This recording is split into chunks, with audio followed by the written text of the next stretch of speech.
My name is Liv from Cellar Door Plants. Allie here, your local mixologist mistress. And today we have the Monstera Deliciosa. I know you guys all know about this plant. It's quite popular. It's on everyone's Instagram, in everyone's house. And this is a really easy to care for plant.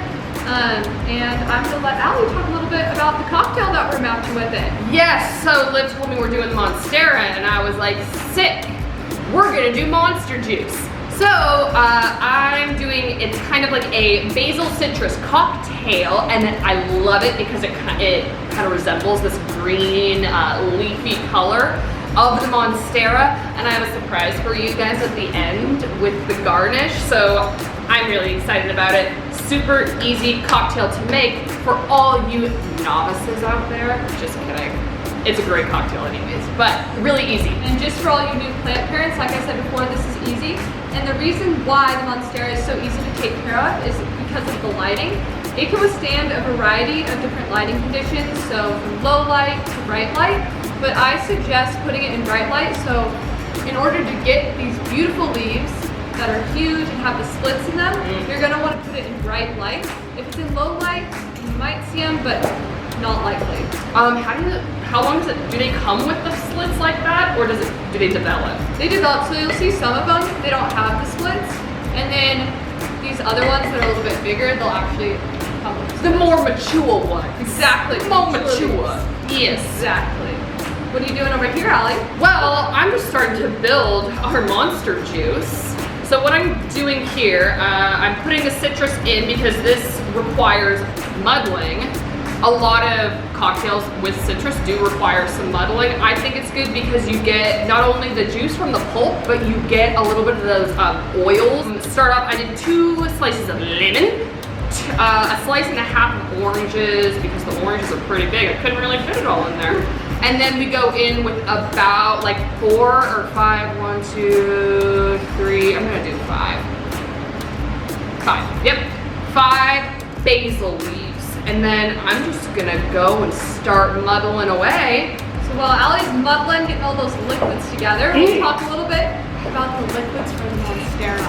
So in terms of watering this plant, you're gonna wanna water it about once a week in the summer and about twice or every 2 weeks in the winter. And so for example, I live in Seattle, and in the summer months, it's actually pretty warm here, so I'll water it once a week. And I'll wait for the top 2 inches of soil to dry. But in the winter, I've only been watering this plant every 2 to 3 weeks because it is wet, cold, damp, and dark here. But we're doing fine. We're doing fine, sweetie. Okay. I take my vitamin D every day. So, as you can see, there's also no issue in Seattle with humidity, but this plant does love a lot of humidity. So if you're in a drier area, you're gonna wanna spritz it, give it a little humidifier or pebble tray with it to give it a little bit more humidity. Lovely. This cocktail, because we're using the orange, it creates a lot of liquid. And so Liv was talking about that, so I wasn't going as crazy with my muddling because I do wanna get some of that green flavor or green color from the basil.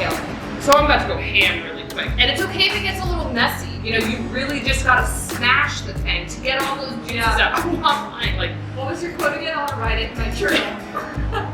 We'll do a reflective piece on that. And it might start squirting out, but that's why what I do is it's kind of like if you shoot pool, like the cue thing. Cover it with your hand, cover your glass with your hand, and then you just start. Exactly. That's what my mom always said. That's exactly what the principals told me not to do. But here I am. Well, Allie's finishing off that muddle. We'll talk a little bit about the soil for this plant. So the soil, you can use normal house plant soil. You can add a little bit of peat moss because it helps with balancing. Peat moss. Looks like moss. The little disintegrants of the moss. In terms of fertilizing this plant, you'll want to fertilize it every 2 weeks. Spring or summer months, and then you're going to want to cut back every month in the winter. And so what I've been using is I'll use a 20-20-20 fertilizer, and so I'll mix that with about a gallon of water and then a half teaspoon of that fertilizer, and then for my normal watering routine, I'll go ahead and water the soil of the plant with the fertilizer. You do not want to touch the leaves. Oh! You don't want crispy leaves. I don't like crispy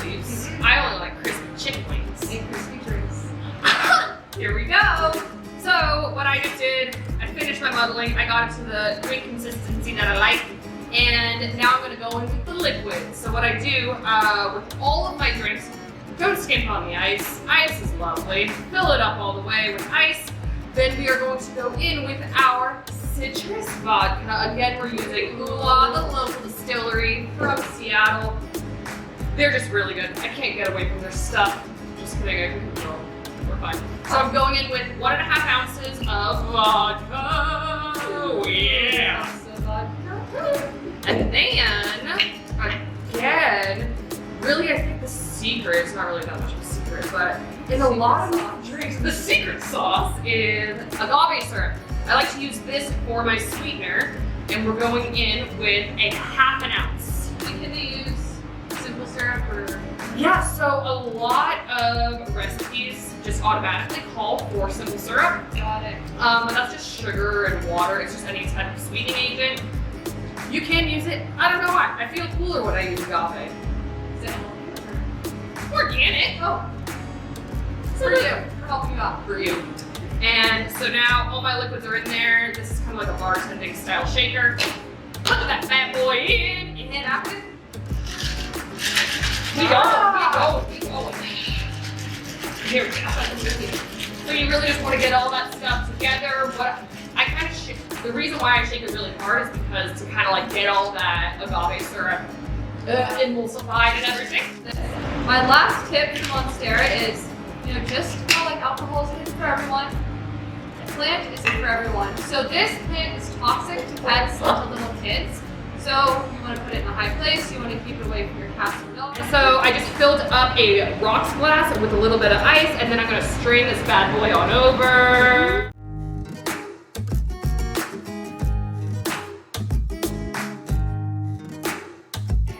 So then, after we strain that, what I'm using now to finish it and top it off, I always like to add a little bit of fizz to the top of my drinks.